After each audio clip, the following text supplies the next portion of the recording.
Hey, everybody. Welcome to another episode of Owning It. So, I kind of had a shock face with that countdown because that was a new song.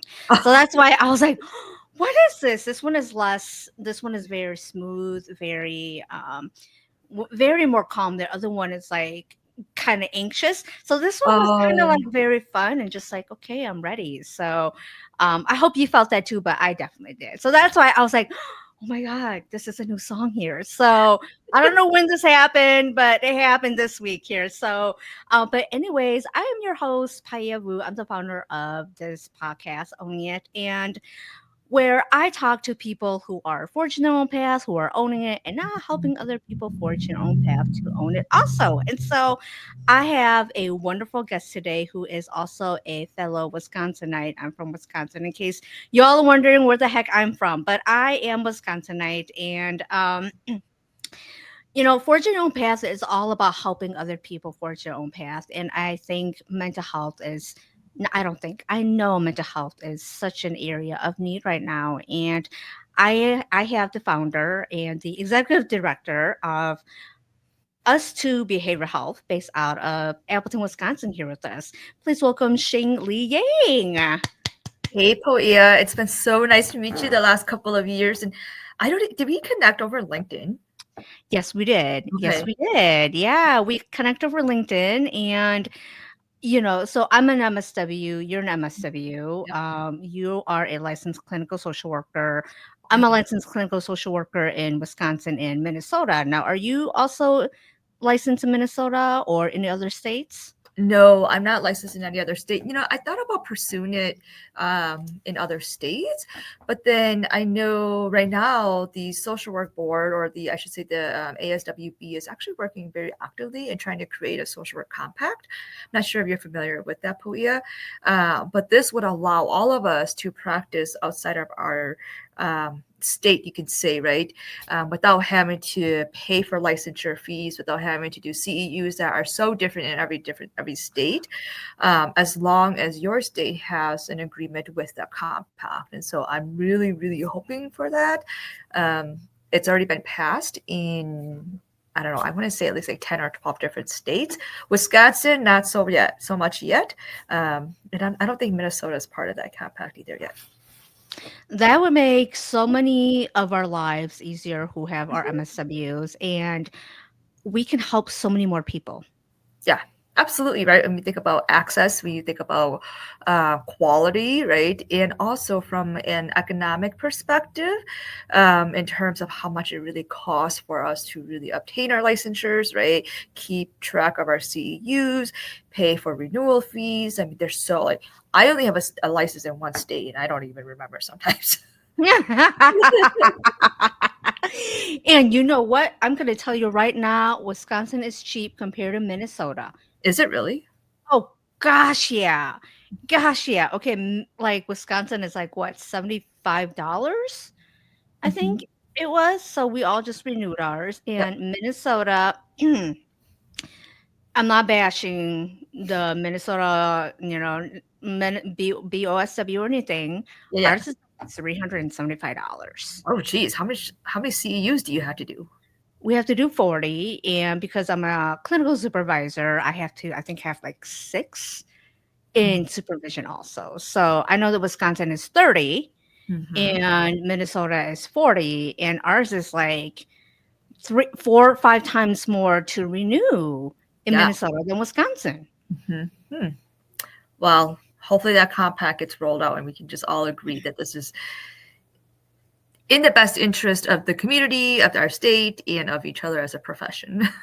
Agreed, agreed, agreed. And so, I always love to talk to other therapists because I feel like as therapists, we've been, and you can let me know how you feel about this too. But do you feel that our field has kind of taught us to be very empowering others to advocate and speak out? And yet, when it comes to us, we're kind of told to like make sure you are politically correct and don't say things that may be offensive. Not that we need to say offensive things, but we really can't say how or what we feel. Oh, absolutely. It's in our profession, and I remember being in grad school thinking, well, this is some white people stuff. Sorry. Like, I'm not sorry for laughing. Go ahead. like thinking like, oh, this is how white people act, or this is like a white social worker thing, right? Like this is not, I don't do this stuff, or people in my culture don't do this stuff, but I guess this is what we have to do because I'm being taught this. Like these are our values, these are our code of ethics, this is what you can and can't do. And so yeah, when it comes to our profession, even though we take an oath to, advocate for our clients, we empower them, right? Like you and I both know what the code of ethics are and really what the purpose of our roles are. We completely forget about the people who are implementing and doing their work, right? Which is me and you. Yeah, exactly. Exactly. And so that's why, like, before you and I had the recording, I was like, can I ask you anything? Because I know that certain therapists have been told that because they work for a agency or organization, they can't really express how they feel because it's a representation of the company, which I understand. And so I feel like for therapists who are watching this, for anybody who's watching this, being open and honest about everything that's going on in the world right now, and especially with health equity, we have to Mhm. be open and honest about these conversations, and especially therapists, we have to be open and honest about these conversations. Yes, absolutely.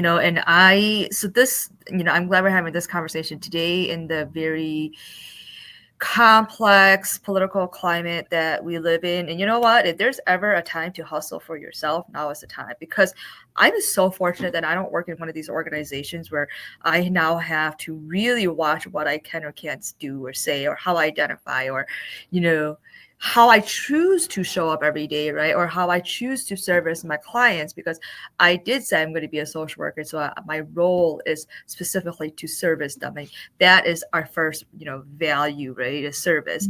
Mhm. Um, and so in the world that we live in today, I am just so glad that I don't have to report to anybody. I don't have to justify who I am, how I'm doing things. I mean, I'm still, a person that lives in the United States, and I still have to deal with all this political bullshit. Excuse my Mhm. French, but Say at the end of whatever. the day, right? At the end of the day, you know, it's not my place of employment that I have to be stressed about either. In those senses, Yeah. yeah. Definitely.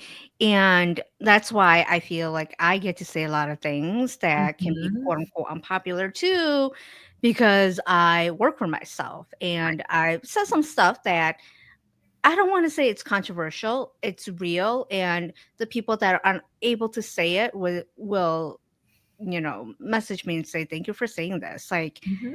I can't say it because I work for a certain agency and I'm not allowed to say this because of, like, I need to remain neutral. And so I think it's important that we have people like you and I talk about like the things where we don't have to hide ourselves and where we have to be careful. And now when I say careful, it doesn't mean that we're disrespectful. It Right. just means that we get to say things how it is and own our words and be real about it. Right. Absolutely. Right. And really the topic of your show, right? Like forwarding your own path, right? And owning it is, as a social worker, as much as I love the profession, and there's not a day where I would be like, you know what, I hate being a social worker. I don't want to be a social worker anymore.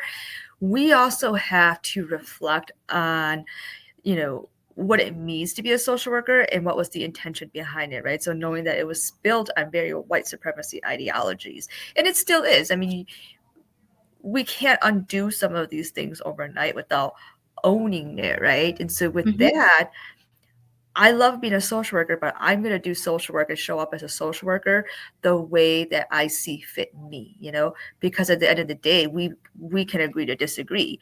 I'm not causing harm. This is how I want to show up as a social worker, as myself, right? And I will Mhm. hold that. Excuse me, I'm still getting over my stuff from Mhm. February. So yeah.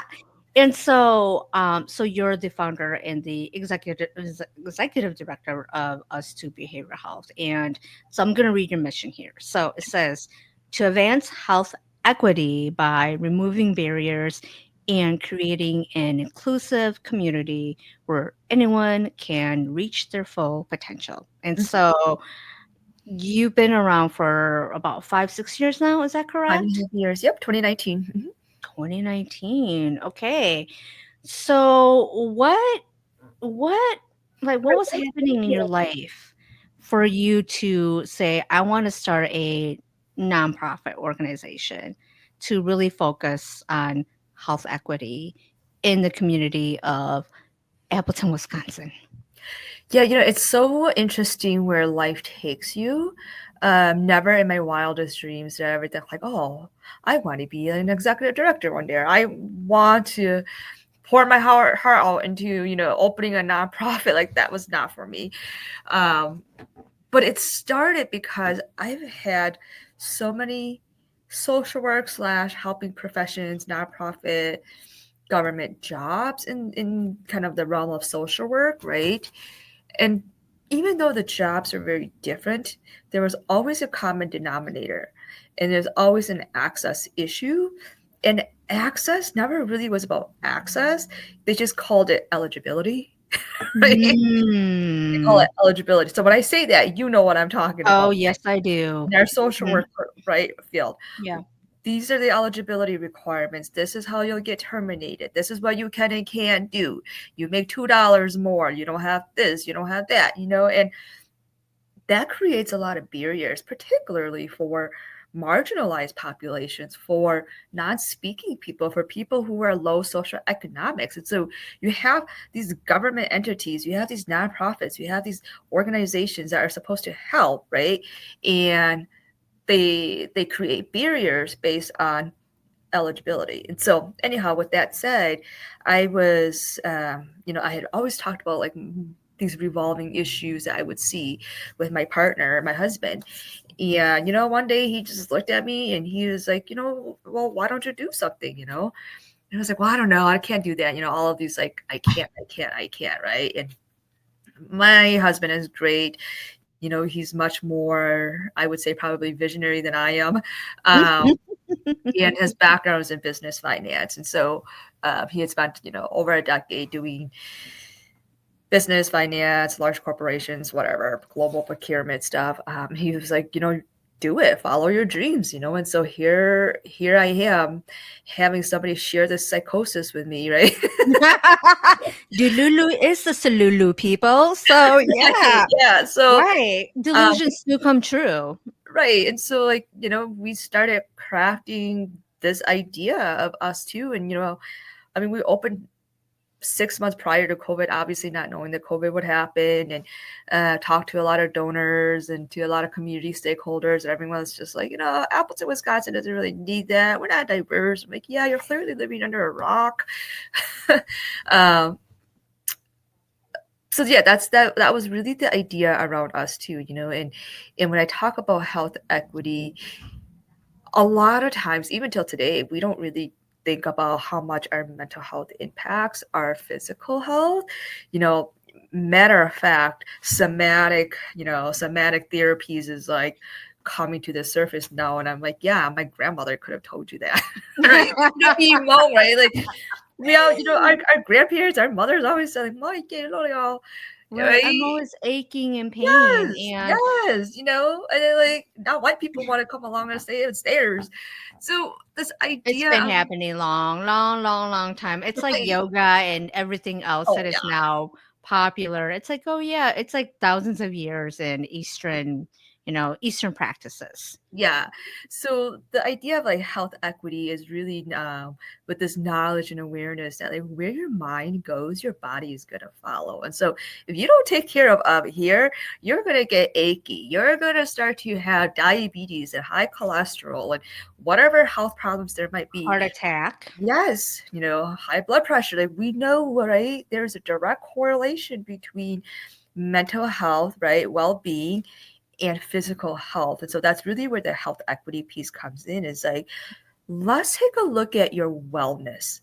How are you doing? And um, even this idea right now of like a lot of people wanting to look into like loneliness and isolation. It's like that all has to do with wellness. You and Mhm. I are very busy people. We're all Mhm. very busy people for the most part. But Mhm. I'm in the business to understand your connectedness. who do you eat meals with, right? If you're working 15 hours a day, but you're going home and having meals by yourself, you're a very lonely and isolated person. Even if you had 15 meetings with 15 different people that day, you are busy, you are not connected. Those are Hmm. two very different concepts, right? So that health equity piece is, just a surface word, but I want to dig deeper about like your wellness based on these different categories. It sounds very holistic. And Mhm. again, I think people don't realize how much power our mental health, our mind has. And Yes. people just focus on the physical health, the money piece. Mhm. Like, it's like I drink 8 glasses of water and have my greens, I have my protein. I go to gym 5 days a week. That's wonderful. How's your mental health? Right.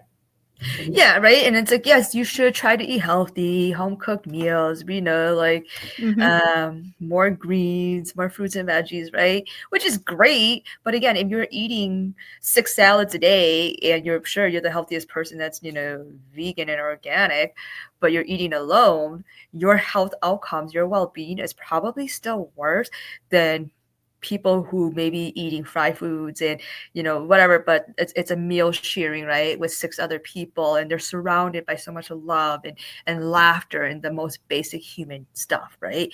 And so really thinking about again that connectedness and health equity about like how are people connecting with each other and how does that have a direct impact on people's mental health, their well-being, and then it shows up through their health. Yeah. Are you seeing more like since COVID and with everything going on in the world, like what are you all as an agency seeing more of people coming in for? Um, I think it's a variety of things, but it's a lot of what we typically see as like depression and anxiety. But when you start the treatment and the interventions, it really is that chronic loneliness and isolation. Even if the person is, has a family, married, and has, partners and children and whatever, it seems though since COVID, I don't want to blame COVID because this is what I will say. Our infrastructure, how we live, how we operate, how we treat one another was there before COVID. It wasn't strong already, right? So COVID just came along and pulled the trigger. That's all it Mhm. did, Mhm. right? And exposed our vulnerabilities as a country, as a system, as a um, as the infrastructures that we had, right? So when you say like, well, have I seen anything change different? It hasn't been since because of COVID. Well, sure, we could blame COVID. COVID just made it obvious, right? I mean, the world that we live in is so fast. It is Mhm. so fast that we can't even stop to think about what we just did in that last hour, right? Like we can be here having a conversation and daydreaming about, did I thaw the meat out for dinner? What should I eat for lunch? Right. Right? Oh crap, I Yeah. forgot to respond to that email yesterday, right? Like we're not even present in our communication with one another. So Mhm.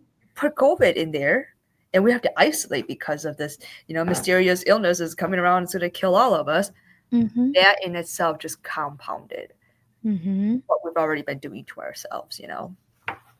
I love that explanation. We live in a society and you said infrastructure. Yeah.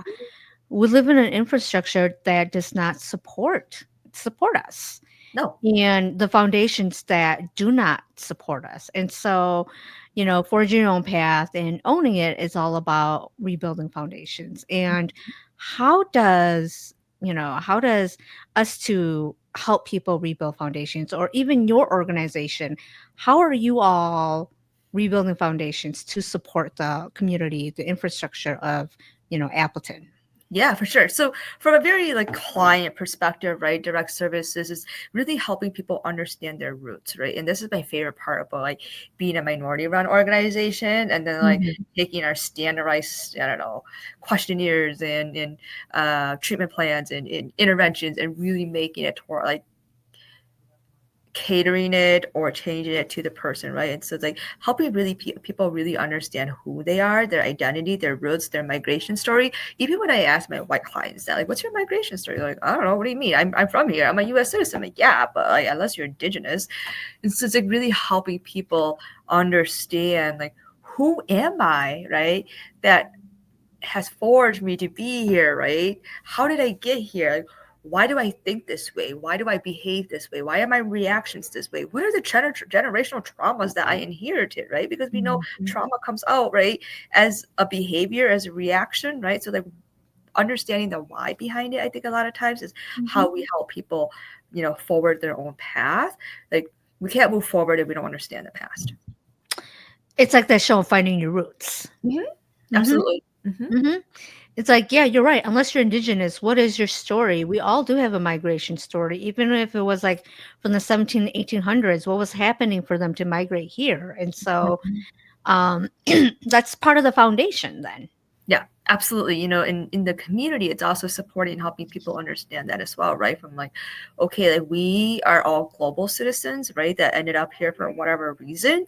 And we choose to call this our community now, right? So how do we collectively live together, right? In a way that we feel psychologically safe, physically safe, but then also at the same time respecting each other, right?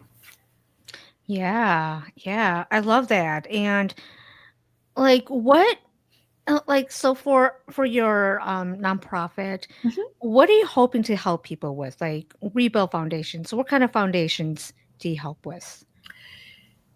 It's so simple. You're gonna laugh at this. So I always said we have to go back to the beginning, right?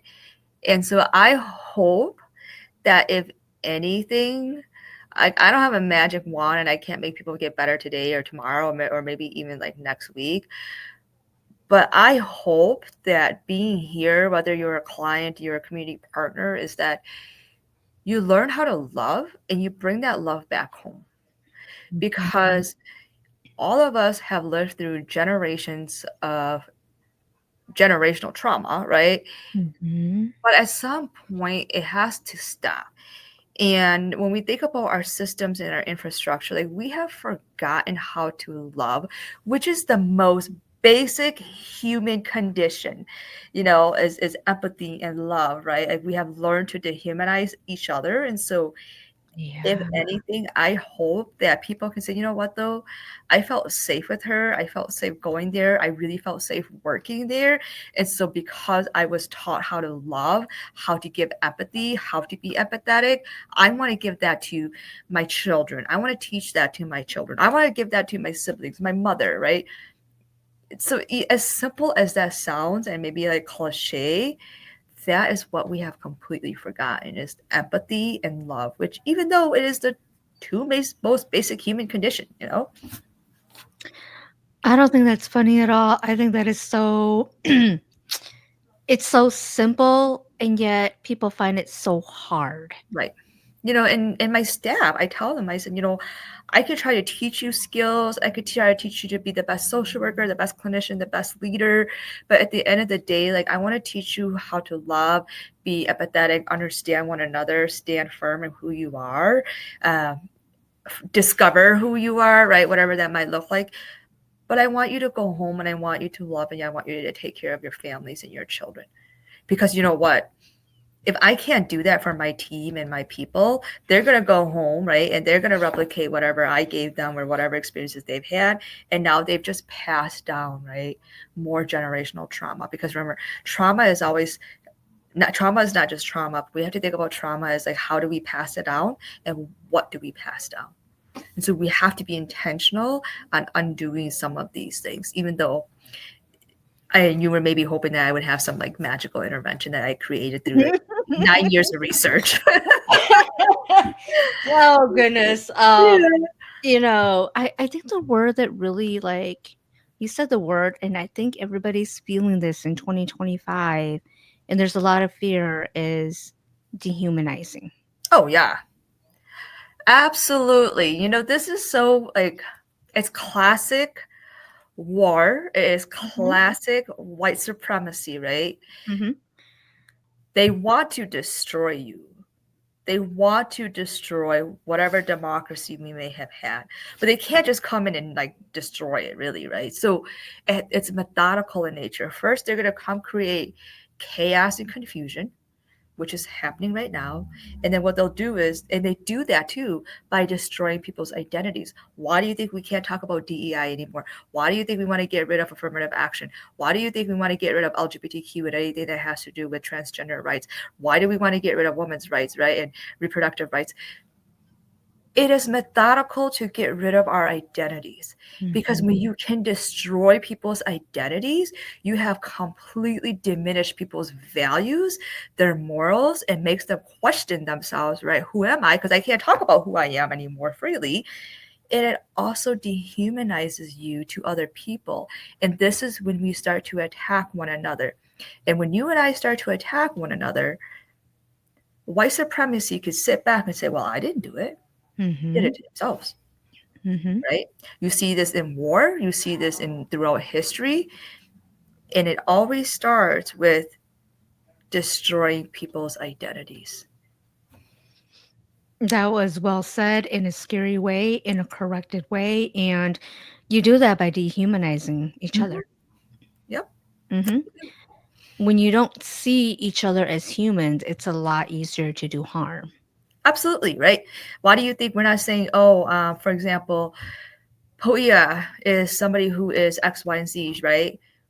We might hear and say, oh, that's another gay person, that's another trans person, that person's illegal, they're an alien, right? We call them names, but hmm not by their identity. hmm Yeah. And so, how is your agency combating all the things that you just talked about? You know, I am very, very privileged to be working in an organization where we have the same values hmm and we understand that this is a fight that we fight together. I had a call with a person earlier today, you know, and what I told her was, I said, because she asked me a similar question, I said, you know what? Okay. I am so tired. I am so tired. Sometimes I go to bed at night wondering, am I going to wake up from this nightmare? Like, how much hmm longer? Or like, Freddy Krueger, come and get me now in this dream, you know? Yeah. Um, but what keeps me going is that I have people in my corner that I know will fight for me, and I will fight for them. And when I'm tired, it's okay for me to say, hey, I'm tired, right? Please help me. And I can go back and rest and get some peace and find some joy while they're fighting for me, and vice versa. When they're like, hey, Mhm. I'm tired, they're coming for me because I'm trans, you know, this is my legal status, this is, my gender, whatever it is, right? This is where I work. I can get up and continue to fight and let you rest, right? And so when we talk about how do we show up for each other and how do we keep doing this work, it's like we got to keep going, man. But you got to find the right people in your corner. You got to find the right people that will fight for you while you rest, and vice versa, because we know none of us can fight this fight alone. Mhm. But one of the greatest power of human beings as well is the ability to mobilize, right? Mhm. It sounds like having a village. Absolutely, that you Yeah, it's trust. like you yeah, that you can Like, I trust, be getting right. anybody out. I be getting everybody. I'm like, how Yeah, much so it's an like having a ally? village, yeah, Yeah, and how much of an so ally are you? that's a great question, like, who, and so you work, your agency, who do you find who is trustworthy? Because I'm gonna put it out Mhm. there, there are some therapists that I'm like, "Wow, Oh I yeah, can't believe you're a therapist." Like, yeah, that's scary that you work with some of the most marginalized people in the community and you are a therapist with those ideas. And again, everybody has a right to think a certain way, but when you lack empathy and when you lack compassion for the most vulnerable people in the community and you are in the help profession, it's like what are you even doing here? right. Absolutely. And you know what? Here's the scary thing: is that research and statistics have shown that social workers, particularly white social workers, have less empathy than they actually believe that they have. Like this is that there's, like You and I laughed because because me or like you were like, yeah, no shit. Yeah, I was like, yeah, like tell me something new. And again, we've had colleagues who are like that. Hmm. Oh And you're yeah. just like, am I hearing this? Like, are they actually like not brave, but are they actually saying these things to me? It's like, yeah, they are. They are saying these things to me. They are saying this in our monthly meeting. Oh, oh yeah. I've had colleagues. I shouldn't say a lot because I mean I will say this piece of my experience is rare. But I've literally had a colleague using the N word, and she's not black. She has no business using that word. She has no right using that word in a group of like 20 people to refer to something as someone and then thinking that it's appropriate. And the 18 other people who are white doesn't say anything about it, right? And then I am then called out for creating a hostile work environment because I said that language isn't appropriate around here. We don't talk like that, We don't accept that. right? And so we think about systems, right? And why you still Yeah. have social workers who are very discriminatory and think it's okay to blatantly use the N word, right? Not just in their own home, because that's wrong too, but in a professional work setting, in a human services government entity.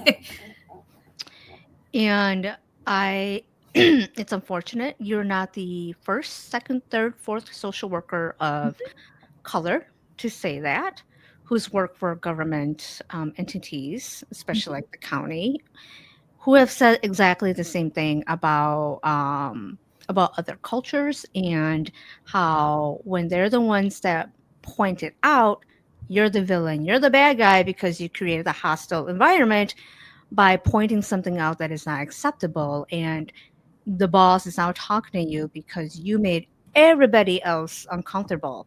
Yep, absolutely, right? Because you're calling it for what it is, and so when I say, I hope that we can all find people in our corner is like, I hope that we can find a community and people in our corner where like we trust that even if we're not there, even if we don't identify a certain way, that they're gonna get up and speak up for us, and Mhm. so I'm confident in the people that I work with currently. I am privileged enough to handpick these people. If we go through a vetting process, like how do you feel about working for a minority-run organization? How do you feel about doing things that a lot of Asian people do? How do you feel about doing things that a lot of white people don't do that you may not be comfortable with? Saying it blatantly, and if those questions, right, makes the person want to return, there's a slight hint that they're probably okay. But of course, how they answer it as well, right? Mhm. Not that you have to give details and Mhm. deep details, but like, can you give examples about someone who you're like, maybe this is not the right person for us in m- our agency and especially our mission? Since I just read the mission earlier, and Mhm. um, like, what is like? No, what this person is not this this is not the right person for us. Yeah, I think a lot of it has to be in like, are they comfortable? Because I don't expect everyone to come and interview and know how to work with every population, right? But I do Mhm. expect everyone to come in and have an open mind and be very curious about like what are the populations? How could I do better? Even if I thought I knew a lot, what other like how do I contribute to the mission by being curious and not critical of everything that I think I already know, right? And so that's a huge red flag when people are like, oh, I already know everything. And, or they're like, oh, yeah, I saw and I'll work with these populations, but not those populations. Like, no, you can't have one or the other. It's all, honey. I like how you said that. It's all honey. You don't get to pick. Right. And so, I've been self-employed for like the last 3 years. So I feel like I'm kind of out of the community. And Mhm. so do you have, a lot of like therapists or people who feel that way where you're like, oh, I don't think so. Or, one of the things that we've been trained is to be open-minded and be curious. And do you find that it's it's harder now, or do you find that yeah, there's still a lot of people out there who are open and who are curious? Yeah. I think it's 50-50. I don't think it's more one way or another. I think there's in my experience, the younger, I would say, generations are probably more curious and open, less professional experience, you can say. And then people who are maybe like more my age and older are probably more experienced, more critical at the same time. And so, you really do need a good balance. It's you can't have it all, right? So like I said, like, you need a good balance and how you teach each other, but also be very open, right, to exploring more and learning more, because we know, like, I may be open to working with every population, but a first generation immigrant is very different than third generation immigrant, right? So like, I don't know it all, right? And I'm gonna have to keep learning, and that's such a key value too, right, as a social worker. Mhm. Yeah. Yeah. Open mind, keep learning, keep growing. We're in a profession that we have to keep growing Mhm. because if you don't, you're going to be stuck behind. Yeah, yeah. We learned that through COVID, especially with how people choose to use Yeah. technology. Yeah, technology. And so what do you like so what population do you serve or do you see a lot of, and like how is that with your mission, if that makes Yeah. sense? Yep. So we serve everybody from age 4 and over. We don't do infant mental health here. So yep, 4 and over. Um, if you go on our website, you'll see our demographics are very pretty much it's diverse compared to our community. But if you just look at like the statistics, we actually service more white people. But if you compare, like, oh, okay, 25% Asian, like there's not a 25% Asian community in like the Fox cities, right? So Yeah. I would say we're pretty diverse in terms of who we serve, a lot of different presenting issues, diagnoses, a large group of aging population, which I love. Um, Aging? yep, so seniors. Mhm. Oh, wow. Yeah, Okay. there's a lot of wisdom to be shared Mm. there. It's so interesting. Yeah. So Yeah. the myth of like, I'm going to use this term and not in a derogatory way, boomers.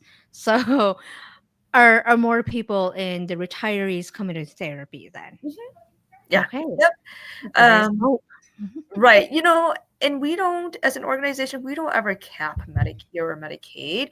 And so I don't know if that's why we see so many of them too, is that when we are starting to run into wait list or whatever it is, right? As long as the therapist, we have therapists with the licensure that could take the insurance available, we will prioritize then Medicare clients.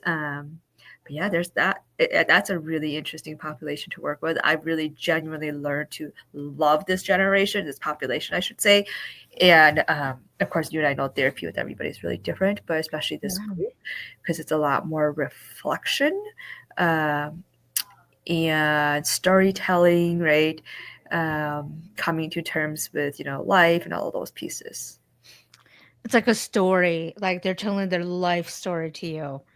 Oh, yeah. I mean, it's so Hmong. You think Mhm. about like linguistically though, right? Like linguistically, you have to be able to communicate and understand that with the aging population, even if they are English speaking, is that how they communicate with us is a lot through storytelling. And I think that's Mhm. why like our young people right now don't have patience for them, because that's not how they communicate. And that's not how they hear and receive messages, right? It's through Mhm. social media. Mhm. And the Mhm. attention span, the instantaneous. Yeah. Yeah, for storytelling, you have to be really patient. Mhm. It's like, Oh, what's for the sure. point? What's the point? Eventually, but it's not the destination, it's the journey. Like Right. with the storytelling, it's the journey. Hmm. Hmm. Yeah. And so aging and like what other people do you see a lot of that are maybe underserved and Yeah. your agency serves or sees a lot of? Yep. LGBTQ people who identify as LGBTQIA plus. We serve immigrants. We serve people of color. The whole spectrum. I mean, we serve single people, divorced people, multi generational home families, right? So when you're doing family sessions, I mean, the whole gamut. There's probably not much that you don't see here. Um, and I think that's the beautiful piece of us too. And then you think about the name, right? Like people are like, why do you have the number in your name, right? And it's like, but you just say like us too, like we all need help, right? Like us too, right? Um, the reason why there's a two in the name though is that because initially the organization was built serving marginalized populations who have always been considered second class citizens. Hmm. Is that where the two came from, or? Yes, yeah.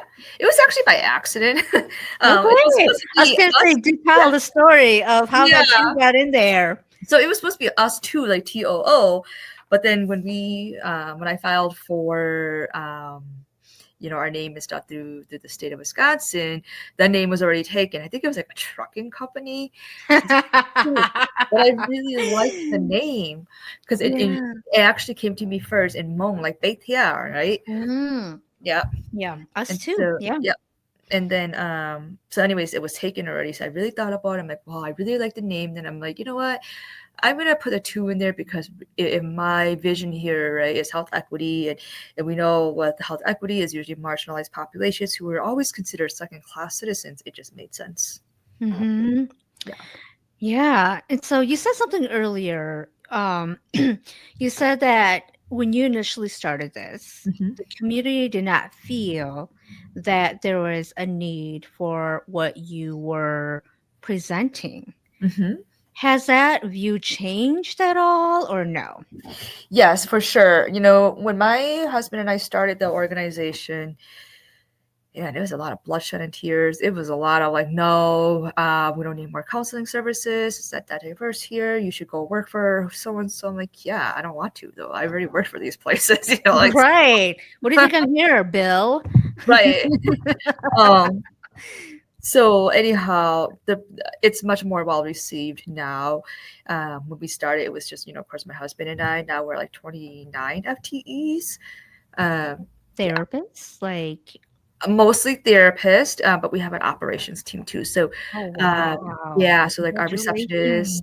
billing, credentialing, tech support, right, behind the scenes stuff. Mhm. And this is in 5 years. Yeah. Hmm. Yeah, Wow. I know. I always say like, so that's why I'm like, you know what? If you can humanize people, and even through these tough times, try to remember like the slightest ounce of love, right? Because for me, I just think I've been so loved, right? And people knew how to love me and that I needed to be loved in certain ways. And so if there's ever like a poster child that they needed for like somebody who's been loved and lived a well life, like that would be me. Like the people are here because they want to be, they show Yeah. up every day despite tough times. Like they literally show up for me. I'm like, dang, like 30 people show up for you, dude. What is there to complain about? And that's a reflection of you as a leader. I don't know, is it?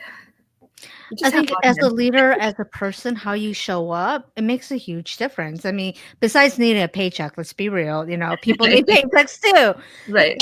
And if they didn't like you or, look up to you in your leadership, they can go get a job. They can go Yeah. get a different job. Yeah. Oh, for sure. And honestly, like I said, I definitely can't take all credit for it. I think people show up because they care about me. They care about the mission. They love me. But, honestly, it also has to do with the other leaders, right? Um, there's 6 or 7 of us now. I can't keep track anymore. But it also has to do with the other leaders, right? Because they are really Mhm. instrumental in building, right, the Mhm. people, right, and the walls and the program. And so, yeah, it's definitely a collective, right, team. It's definitely a set of collective ideas and knowledge sharing that comes together in trying to decentralize power, right? And in Mhm. how we, roll our programs out, how we service our clients and our communities. That's lovely. Yeah. You found the village that you trusted. Oh, for sure. Yeah, for sure. Mhm. Yeah, and Yeah. I couldn't be any happier that they show up every day, like I said, for me. And that's how I own my own, right? And so, as Mhm. we think about like this podcast, right, and the title of it is like when you forward your own and you're true to yourself and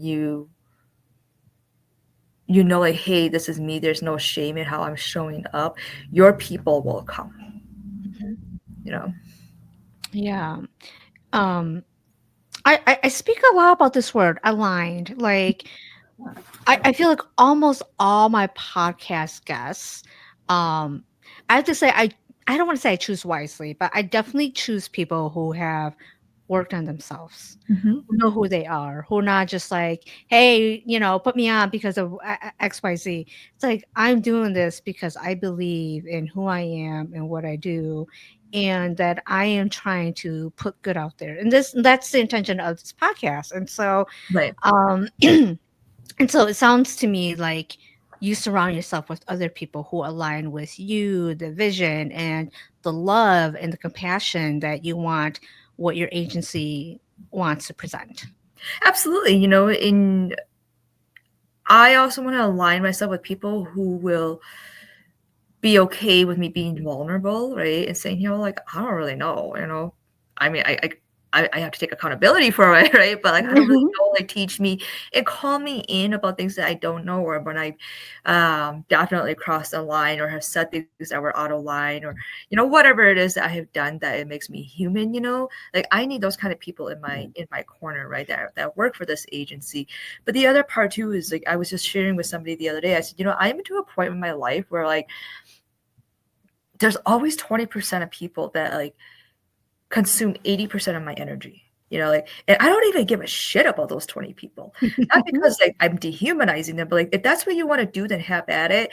Don't come, like, down my throat about it, right? Like, don't come chasing me about it. Like, I don't want to spend any of my time, my energy on this 20%, because they do consume 80% of my energy. Where I want to spend time with 80% of the people that I love, right? And I still have a lot of emotional, love and empathy to give at the end of the day then. So yeah, Mhm. no shame in who I am. If you're in that 20% bucket, I'm sorry.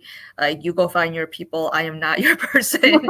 Like, I am wasting no more time on you. Like, I don't give a shit. You can go. Yeah. Yeah.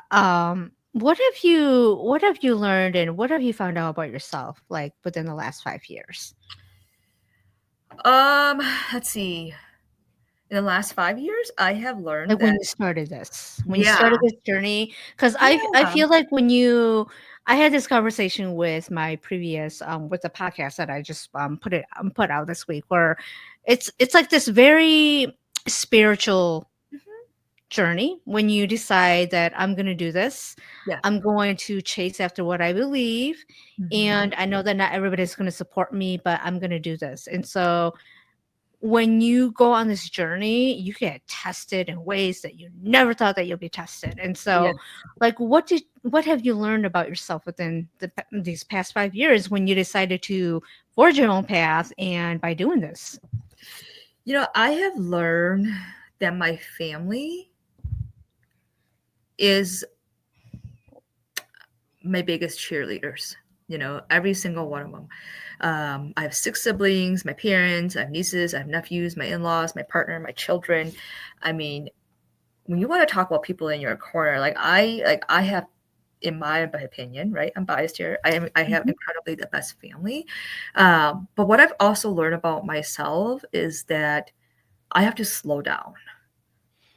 I really have to slow down. Like, once I think of something, like, I want to do it right away. I want to do it now. This is how I think I should do it. And I've had people, including my leadership team, saying, like, these are really good ideas. Let's, there's, you have to slow down. Let's do it this more methodical. And this is idea of, like, control growth. Like, okay, that's what you want to do. Let's do it. But, right. So, like, helping me slow down. Um, the last piece, and I will say though, is that, like, there's nothing more joyful than seeing your own children proud of you, you know, Hmm. and being able to pass down, right? When we talk about, like, generations, right? So transgenerational, right? Yeah. Pass down what it feels like, right? To feel happy in a role that you kind of created for yourself, that you Mhm. feel successful in, but the joy that your kids get to see, and when they tell you, like, "Mom, I'm really proud of you. Like, that's so cool. Like, you and Dad did that when I was 3 years old, and now I'm like 10 years old, and I get to see you guys on TV, and you're coming to my school to talk about your job." Like, this is like, I would say I really learned over the years is, like, the simplicity of just the simple joy that we get to see in our families, our children, right? And That's nobody can tell me amazing. that. Yeah. When your kids are proud of you, you're like, okay, I'm doing something right. Or like when the kids say, oh, yeah, I want to do what you do, Auntie. It's like, oh, okay. Yeah, Yeah. I do a absolutely. lot more than what you think. I just don't work at home and lay in bed, but I do a lot of things behind the scenes. And so Yeah, it's when kids are proud of you, you're just like, okay, I'm doing something right, especially when it's our own kids. right. Absolutely. So, yeah, that's definitely what I've learned is, the pieces I said about, like, my family. I'm like, they love me so much. And, being Hmong and Asian, like, we don't express ourselves to each other, Uh, Yeah. we express it through showing up, right? Mhm. And so that's Yeah. definitely one piece. And like the other piece is like my children, right? And being able to see joy and how they're proud of me. Like I did as a mother, as a leader, I never even would have thought that that's like one of the most successful things that I can say I accomplished, right? Is my children are proud of me. Yeah. Yeah. Um, I think you said it. Sometimes you do all this stuff and you forget, and then your Hmm. children, your loved ones remind you of how badass you are. Yeah, and then they talk like that to me sometimes too. They're like, "Oh, Badass? no, they don't swear. They don't Okay, I'm swear, like, "You but mean badass to say no, they don't swear, but like they're definitely my mini me's. I have two girls, so I'm like, I got two sidekicks. I always joke around. that?" Gen Z or Alpha, whatever what their generation called, they would Yeah, say, "Oh, you ate that." I was like, "Is that a good thing or a bad thing?" And so they would say things like that where I'm like, "I think that was a good thing." So yeah, when they yeah, don't comprehend it, I think that's a good thing. Yeah, you ate that. Oh, you ate that. I was like, good, I think. So if your kids say that to you, that's a good thing. Anybody yeah. listening, if your kids say you ate that, it's like you did. You ate it Oh, and left no crumbs. That's how you're supposed to respond. And you left no crumbs. So oh, yeah. I did that. I'm gonna go say it to my I'm kid. teaching, I'm learning a lot about Gen Z and Alpha language and lingo too. Yeah. So yeah. And so one of the topics like I wanted to talk about, and again, since 2025, people will always say, I'm not trying to be political. I don't say that anymore. Living in America, 2025, being human is political right now. Mhm. And one of the things that is very, they try to dismantle everything is diversity, equity, and inclusion. And that's something that you guys do, like your Yeah. company is known for. And since then, have you noticed a change in DEI or the work that you do or how the community views you or approaches this with you? Mhm. I think from a larger, broader scale, right? Like we've definitely seen changes since it's been told like we can't say DEI anymore. I mean, you definitely see performers dropping out of the air, um, people who are very performative with their DEI work in the last couple of years after the murder of George Floyd. It's just like, oh, thank you for Mhm. showing me who you are. But in terms of how it impacts me and my organization, I don't care. I keep doing whatever I'm doing. I mean, if these three words, right, diversity, equity, inclusion, health equity, culture, if these things bother you, that's a you problem, not a me problem. Like you're going into that 20% category that I just talked about. Right? Mhm. Like, I'm not here to change your mind. I'm not here to waste my emotional tax, my energy on you. Like I'm still doing me. Mhm. Yeah. Now, do you guys like do EI with like outside companies or okay, have Yep. you seen a difference in that at all, like with Oh. how busy you are or how not busy you are? No, I mean, shit, we're still busy. We're still booking out 2, 3 years. So Oh my god, 2, yeah, 3 years? we are. I'm booking out to 2027. Oh Yeah. my goodness. Wow. So And so when companies are mhm. wanting DEI or like stuff like what are they hoping to learn and what do you as an organization help them understand? Yeah. So we have a lot of different trainings. So depending on whatever workshop they're interested in. I always meet with people who inquire though about what is your vision for this training, right? Like, are you doing it because you need 4 hours of CEUs, or are you doing it because right? Like, are you doing it because something blew up at work and, right? So, like, I always try to understand, like, the why behind it. And I Mhm, also try to understand, like, my participants and their knowledge base. I mean, there's no shame, right? In where people are at with their journey and trying mhm, to understand how critical it is for us to be inclusive and thoughtful about one another and our identities and how we choose to show up. Um, but how we do it is different, right? And so to answer your question of like, well, what do they hold? But it looks really different for organizations that reach out. Um, Most of the time, it's actually very positive and well intended. Um, there's been times where it's been negatively perceived, but again, that's not my problem to deal with. mhm. Hired me. I mean, the title's there. Yeah. Yeah, okay. Yeah. And do you work mainly with, like, companies and organizations in Wisconsin, or are you working, like, with all over the nation? Yeah, it's actually with organizations mostly in Wisconsin, but it's across different disciplines. I mean, we've done tribes, we've done schools, we've done, of course, your basic human services organizations. We've worked with engineers, judges, lawyers, so really across the spectrum in terms of professional disciplines.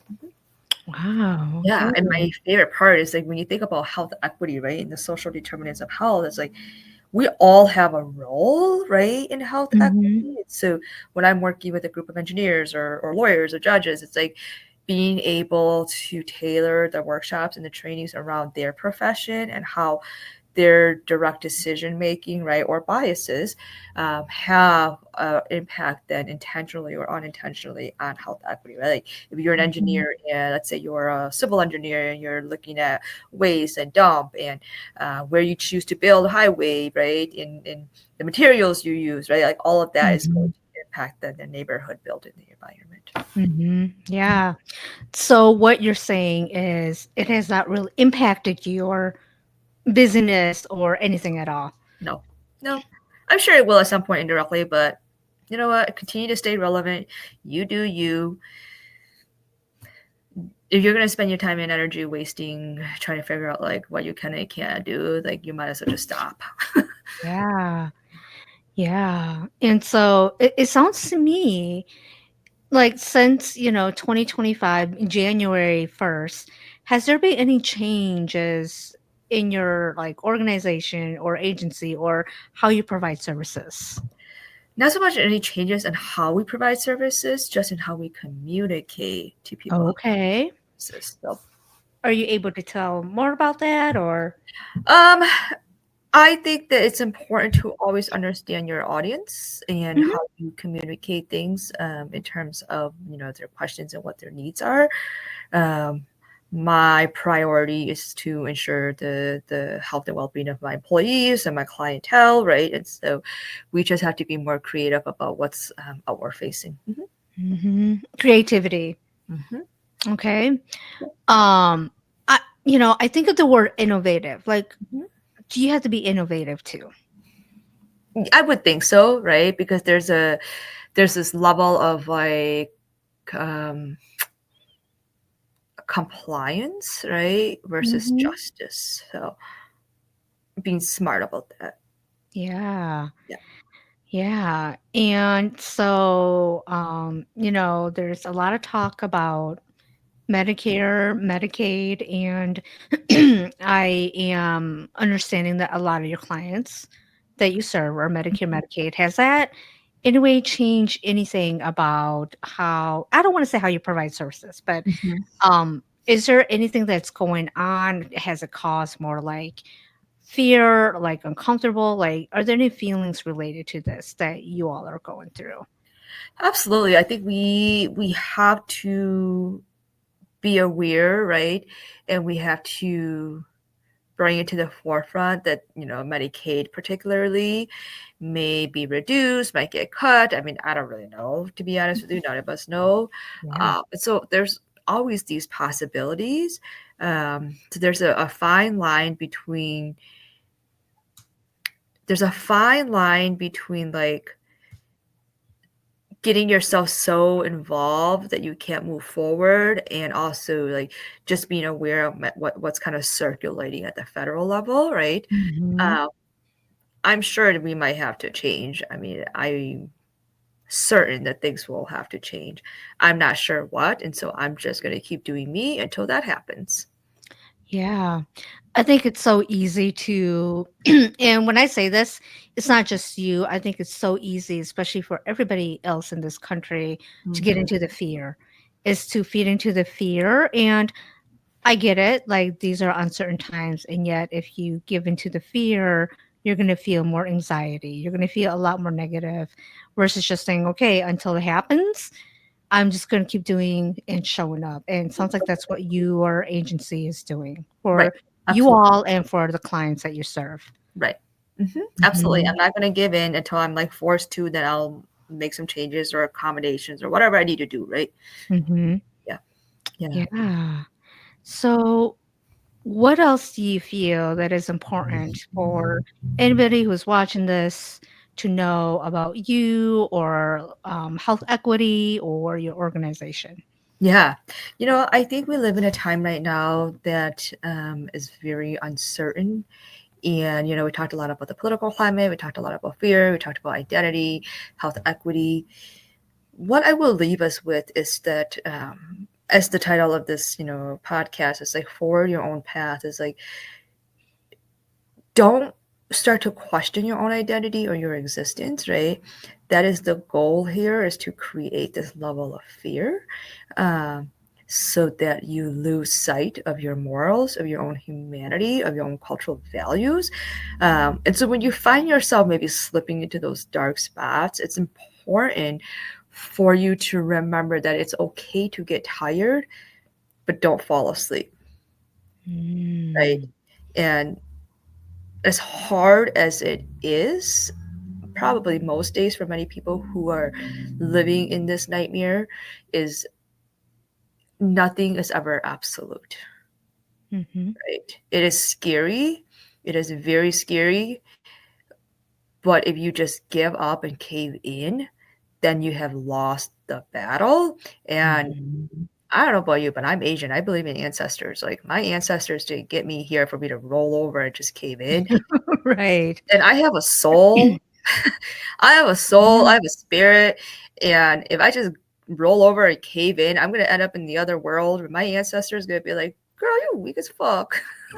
We did not go through all this for you to be rolling over here, you know? Right, like, they will make sure I am miserable in my afterlife.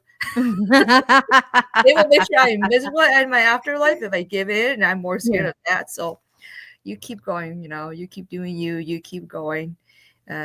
Nothing is forever, and as human beings, we have the power to mobilize. Yeah, thank you for that. And final question, Yeah. what does owning it mean to you? Owning it to me means I'm going to be me. I have no shame in that. You either love it or you hate it. I don't really care if you hate it. Owning it means it's my possession and you don't get to tell me what's mine. I love that. That is really owning it right there. Yeah. So, yeah, so I know that, you're a busy person, and so I want to Mhm. be very mindful of your time. And Yeah. so I want to thank you so much for being here, for having this I cannot talk, honest and open conversation, Yeah. especially about our field, health, just about a lot of things that I think, especially in our field, we're not ready to talk about. So I want to thank you for your honesty and being like shamelessly owning what you're saying. Yeah. Absolutely. Thank you for having Yeah. Yeah. So I will include all your information me. Yeah. in the description box. And I say this all the time. If you're new to my channel, hit the like and subscribe button. Again, I always say this. That's something I never thought I'd be saying 5 years ago, too. So a lot of things can happen in 5 years, people. And so, yeah, forge your own path and own it. So, again, thank you, Shane, for being here. Thank you. Take care. Take care. Bye.